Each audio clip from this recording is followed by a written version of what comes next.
Ассалаумағалейкум қазақ елі, ассалаумағалейкум менің жазушыларым. Сіздермен бірге Абзал Або YouTube каналы. Достар, өткенде мен бір видео шығарған болатынмын.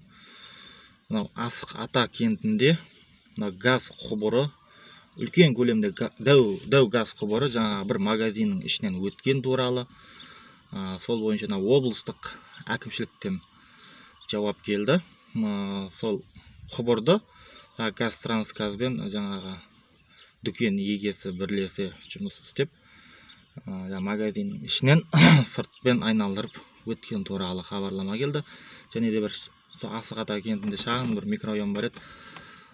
Сода жаңа күл қоқыс тола болып кеткен. Ол видеоны көрмесеңіздер, төменгі жақта тұр, Асық Ата кенті деп көрсеңіздер болады. Жаңа шағын микрорайонда тазалау жұмыстары жүргізілген туралы, және де фотолар келді. Барлығы жаңағы жұмыс жасалды деген. Достар, рахмет тыңдағандарыңызға. Менің каналыма жазылып, лайк басып, пікір жаза отырыңыздар.